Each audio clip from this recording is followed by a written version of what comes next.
ქართული ოცნება დავიწყოთ ხო?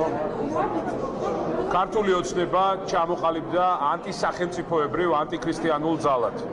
პირდაპირ და სრული პასუხისმგებლობით ვაცხადებთ, რომ არაფერი საერთო ძალადობას, რომელსაც ისინი ახალისებენ ქუჩაში, არ აქვს ქრისტიანულ სარწმუნოებასთან და პირიქით, ისინი არიან მთავარი მოძალადეები. დღეს ბატონ შინაგან საქმეთა მინისტრს უხერხულობა შეუქმნა ჟურნალისტების პროტესტმა. მაშინ, როცა მას არანაირი უხერხულობა არ ჰქონდა, როცა ჟურნალისტებს ფიზიკურად უსწორდებოდნენ რუსთაველზე, ფიზიკურად უსწორდებოდნენ ქუჩაში, ცემატყეპა გაუმართეს და რამდენიმე პოლიციელი ყავდა ამისთვის მხოლოდ და მხოლოდ გამოყოფილი. პოლიცია დამალა მან. მაშინ როცა თვითონ მოვიდა პარლამენტში, თვითონ რაღაცის ეშინია, როგორც ჩანს, იმიტომ რომ ალყა შემოარტყა პოლიციის ასობით და ათასობით თანამშრომელმა ამ შენობას. ეს კიდევ ერთხელ მიუთითებს, რომ ქართული ოცნება მოქმედებს მხოლოდ და მხოლოდ საკუთარი პოლიტიკური ინტერესებიდან გამომდინარე. მას არც ქვეყანა, არც ჟურნალისტების ბედი, არც საქართველოს მოქალაქეები არ აინტერესებს. ისინი არიან ჩვეულებრივი მოძალადეები, რომელმაც ეხლა მიზეზად დაიხუეს ჟურნალისტების ბანერი და არ უნდათ რომ პასუხი გასცენ ამ კითხვებს.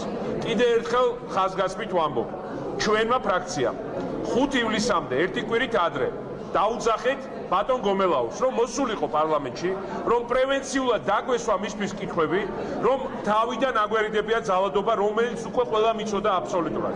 მაგრამ მიუხედავად ამისა, ის დაიმალა, მაშინ არ მოვიდა, რატო? იმიტომ რომ მთავარი დამგეგმავი ამ ძალადობის არის პირადად ბატონი გომელაური და მისი პოლიტიკური თანაგუნდელები. კიდევ ერთხელ ხაზს უსვამ, მათ არაფერი საერთო არ აქვთ არც სახელმწიფო ინტერესთან, არც ქრისტიანულ სარწმუნოებასთან.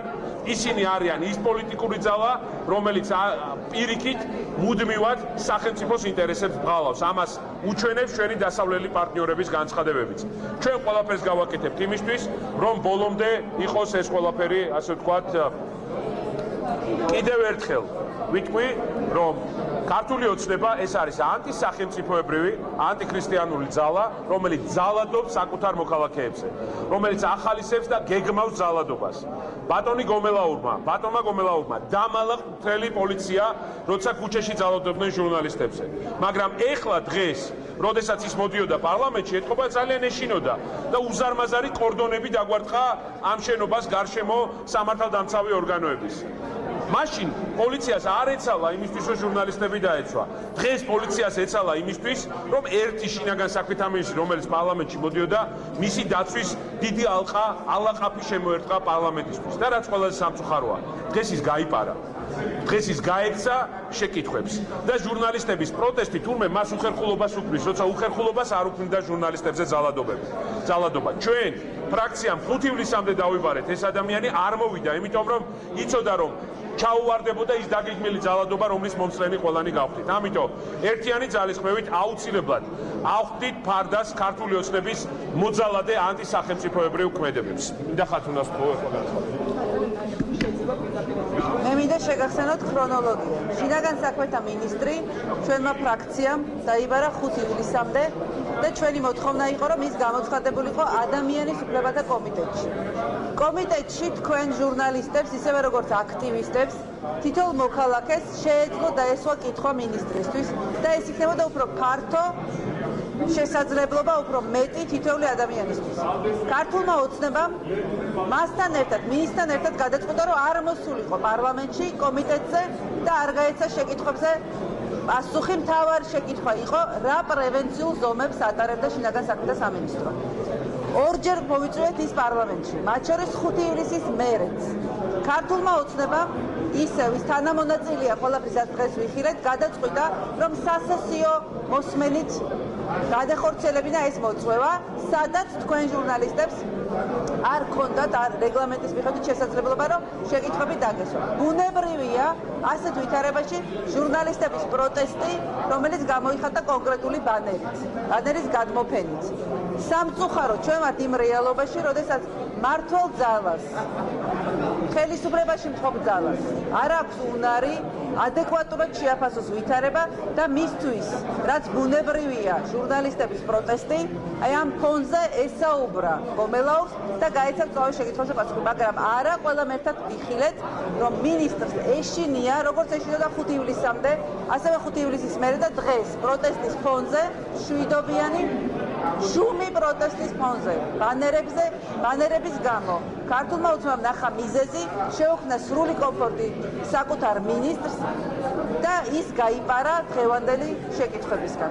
ამიტომ მე მინდა ეხლა მიმართო ყველა ჩემს კოლეგას პარლამენტში, ოპოზიციური პარტიებიდან, რომლებმაც იხილეს ჩვენთან ერთად, რომ მინისტრი არის შიშარა, ისე როგორც მთელი მმართველი უმრავლესობა.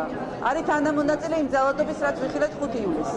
ჩვენ ვაინიცირებთ საგამოძიებო კომისიას, რომელიც გამოიძიებს როგორც 5 ივლისამდე არსებულ მდგომარეობას და როგორ ორგანიზდებოდა ძალადობა, ასევე 5-6 ივლისს მომხდარ თითოეულ ფაქტზე იქნება გამოძიება და სად არის ორგანიზებული ძალა, სად არის რუსული ხელი, ფინანსები, ყველა ამ საკითხზე ჩვენ ვაპირებთ, რომ ვაწარმოოთ გამოძიება და გვჭირდება ჩვენი ოპოზიციური კოლეგების მხარდაჭერა. ეს იქნება შესაძლებლობა, რომ ასე ვერ გაიქცეს და ვერ გაიპაროს შინაგან საქმეთა მინისტრი. ქართული ოცნება ბოლომდე არის ლუსტრირებული, პირდაპირ შეგვიძლია ვთქვათ. ისინი ებრძვიან ჟურნალისტებს, ისინი ებრძვიან თავისუფალ სიტყვას. რადგან ისინი იპარავენ და უნდათ რომ არავინ ისაუბროს ამაზე, რომ ისინი იპარავენ. ისინი ძალადობენ ადამიანებზე და ძალადობენ თავისუფალ სიტყვაზე, იმიტომ რომ არ დარჩეს ადამიანი, ვინც ამაზე ისაუბრებს. ისინი ნერგავენ შიშს, იმიტომ რომ ეშინოდეს საზოგადოებას სიმართლის ხმის და სწორედ ამიტომ იყო იერიში მიტანილი თავისუფალ სიტყვაზე და ჟურნალისტებზე. ამასთან ერთად ქართული ოცნება ნერგავს ფსევდო სახელმწიფოებრივ და ფსევდო ეკლესიურ ასე ვთქვათ სწავლებას, ასე დავარქვათ. რაც გამოიხატება იმაში, რომ პატრიოტიზმს დაარქვეს შიში, მოწინა ჩვენი მტრის ოკუპანტის არ გაღიზიანება. პატრიოტიზმი დაარქვეს ევროკავშირის დროშის დაწვას, პატრიოტიზმი დაარქვეს ჩვენი ელჩების, მხარდამჭერი სახელმწიფოების ლანძღვაგინებას და ამას პირდაპირ შემიძლია ვთქვა, არაფერი არ აქვს ჩვენ სახელმწიფო ინტერესთან და უფრო მთავარი ისინი საუბრობენ თითქოს იცავენ ქრისტიანობას და პირდაპირ შემიძლია ვთქვათ, ძალადობას, სუსტის დაჩაგვრას არავითარი საერთო არ აქვს ქრისტიანობასთან. ამიტომ გავიმეორებ, რაც თქვა გიორგი ვაშაძემ. დიახ, ქართული ოცნება ბოლო ქმედებებით თავად იქცა ანტისახელმწიფოებრივ და ანტიქრისტიანული მიმართულების მთავარი იდეოლოგად საქართველოში.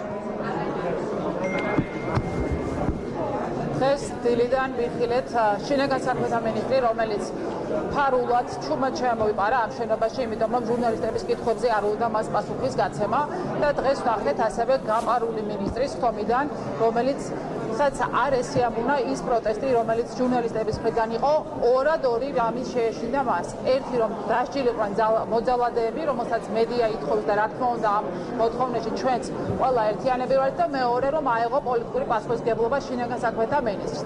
და თქვენ ნახეთ, რომ სრულიად უწყინარი პროტესტი მათთვის არის მიუღებელი, მათთვის არის მიუღებელი პოზიციები, რომელსაც ჩვენ ყველა გამოვხატავთ 5 ივლისთან დაკავშირებით, მათთვის არის მიუღებელი ის რომ ქვეყანაში უნდა იყოს დემოკრატია და კანონის უზენაესობა, ქვეყანაში უნდა იყოს დაცული ადამიანის უფლებები, ჟურნალისტებს არ უნდა უსწორდებოდნენ ისე როგორც ჩვენ ეს 5 ივლისს ნახეთ და რუსული ფულით და პრორუსული განწყობის და აგრესიული ძალადობრივი ჯგუფების მხარდამჭერი არ უნდა იყოს ხელისუფლება, რაც კიდევ ერთხელ ნათლად გამოჩნდა 5 ივლისს და შემდგომ დღეებში. ჩვენ კიდევ ერთხელ ნახეთ, რომ ხელისუფლებამ საერთოდ მოშალა ზღვარი ჩვენს ეროვნულ ინტერესებთან მიმართებაში, იმიტომ რომ მათი განცხადებები პირდაპირ არის რუსეთის ინტერესებში, ისინი პირდაპირ უჭერენ მხარს პრორუსულ ძალებს ქვეყანაში და რაც ყველაზე შემაშფოთებელია, ისინი ცდილობენ, რომ ჩვენი ევროპული და ევროატლანტიკური ინტეგრაციის გზა, რომელსაც მოსახლეობის უმეტესი უჭერს მხარს, კითხვის ნიშნის ქვეშ დააყენონ ერთი მიზეზით, რომ შეენარჩუნონ ძალაუფლება, თუმცა ჩვენ კიდევ ერთხელ დღეს ამ დარბაზში დავინახეთ, რომ ისინი არიან შეშინებულები, იმიტომ რომ მათ არ აქვს ძალა დაუპირისპირდნენ საზოგადოებას, მათ არ აქვს ძალა, რომ რეალურად მედიას და პოლიტიკოსებს გაქვსენ პასუხები იმ კითხვებზე, რასაც ჰქონდა ადგილი და მათ ეშინიათ აიღონ პასუხისმგებლობა. ეს ვნახეთ დღეს ჩვენ და რა თქმა უნდა კიდევ ერთხელ საგამოძიებო კომისია არის სწორედ ის მექანიზმი პარლამენტში, სადაც ვერ მოახერხებს გაპარვას შინაგან საქმეთა მინისტრი, სადაც ვერ მოახერხებენ ისინი დაფარონ ის კვალი, რომელიც ძალიან ღია არის და პირდაპირ იკვეთება ამ ყველაფერში რუსეთის ინტერესები და მათ მოუწევთ ყველა იმ კითხვაზე, რომელიც საზოგადოებაში არის, გასცენ პასუხები და ჩვენ ამას მათ ვპირდებთ.